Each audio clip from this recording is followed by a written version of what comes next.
another episode from Times Square, New York, New York. Enjoy the show.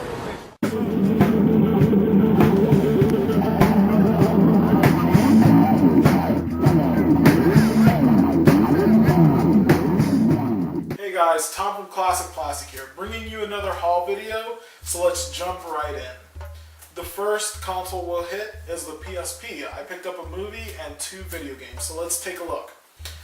The first one is a PSP movie, Frank Miller's Sin City, and of course this movie is a masterpiece. There's really nothing I could say about the movie that hasn't been said, so all you need to know is it has an A-list star cast, and it's just awesome. It's black and white, very noir, so check it out, but got it for $2.50.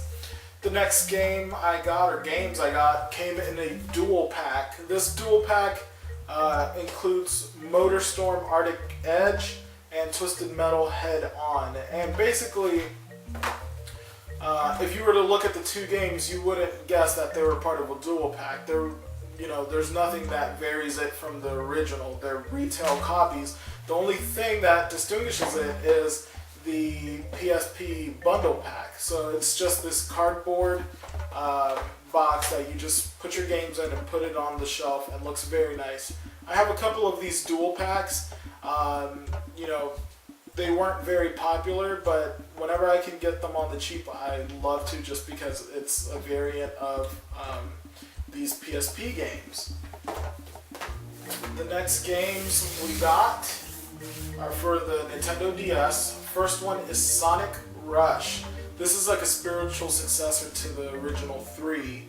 A very good game, very colorful, and runs awesome on the DS. And it uses both screens, similar to like Contra 4. So very happy to pick it up for $1. It was a steal. Next one is Lux Pain. This is an underrated game. I got it for 89 cents, and this is an anime mystery type game. So if you guys are into that type of style, look it up on GameStop. They're all 89 cents, so pick it up while you still can. The next game I picked up from GameStop is Final Fantasy Crystal Bearers, and I picked it up for about $4.50. And basically what turned gamers off about this game was that it implemented the motion controls. So basically you'd have to play with the Wii remote and also the nunchuck. And for an RPG, it's really not the most intuitive layout, but the game is well thought out. It's very cute, and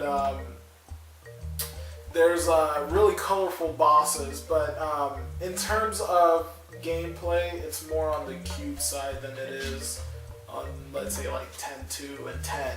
So if you're looking for a cool Final Fantasy game, check that out. Very cheap.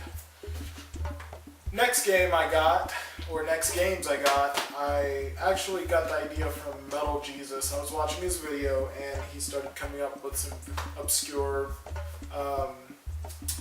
basically underrated games. So I thought I'd pick up a few. Actually, the only ones I picked up are these 2, and we'll go over them now. The first one is The Club. This is a third-person shooter, and basically, instead of being story-driven, it's actually score-driven. So it's like an old-school arcade game where you just try to best the next player. So very cool game. Got it for $1.79. Can't go wrong there. Next game, Enslaved. Now, this is by far, in my opinion, one of the most overrated, overlooked games on the PS3 and 360 generation.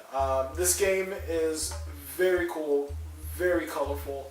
I had tons of fun with it. And basically, you have to traverse this post-apocalyptic world ruled by robots. And it's just awesome. I can't say enough. Unfortunately, it didn't sell as well as they thought it was, and as of now, it doesn't look like it's going to get a sequel. The next game is Condemned. Condemned 2 Bloodshot. I bought the first one at, I think it was at launch. I bought the first one, and it just creeped me out, scary game. So I had such a good time with it, I said, why not cause some more trauma and go for round 2. Very cool game, it's cheap, it's $4.50, pick it up from your local GameStop. Next game I got, this is actually probably the 3rd time I've bought it. First time, got lost. Second time, I let my buddy borrow it and never gave it back. He said he spelled cola on it and the game didn't work, even though it's a Blu-ray and a lot more resistant than a regular CD-ROM. But nonetheless, he kept it. So I purchased the second one. And the reason I purchased the second one is because this game is super cool, very original. You know, it started the Batman trilogy, the Arkham trilogy.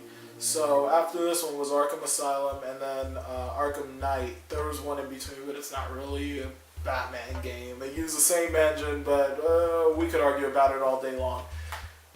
But nonetheless, awesome game. Picked it up for my wife just because it was her game and she's crazy about anything Batman or Ninja Turtles. So I thought I'd replace it. And then the last 2 games that I got for $1, 50 cents a piece. And the first one is Halo 2. I remember buying the Xbox, the original one, or my little sister buying the original Xbox just so we could play Halo 2. We had played the first one, but we were still kind of on the fence. We didn't get a chance to beat it. But when Halo 2 came out, it was the craziest thing. She bought the console and I bought the game. I got the better deal of it, but unfortunately the console broke. I think it overheated. And I've bought 4 consoles after that, and all have been broken or damaged in some sort of way. So I'm still on the hunt for a good, cheap, original Xbox. But until then, I'll keep collecting. And then the next game is a more obscure one, is Halo 2, the multiplayer map pack. And basically this brought 9 more maps to the 10 maps that this game had. So now you had 19 maps with additional bonus features such as different color palettes and helmets to play with. So basically this was DLC before DLC became a common practice. So they came out on physical hardware. Guys, I hope you enjoyed this episode of Classic Plastik. Subscribe, like the video, share it with your friends, post it on Facebook. But as always, game on.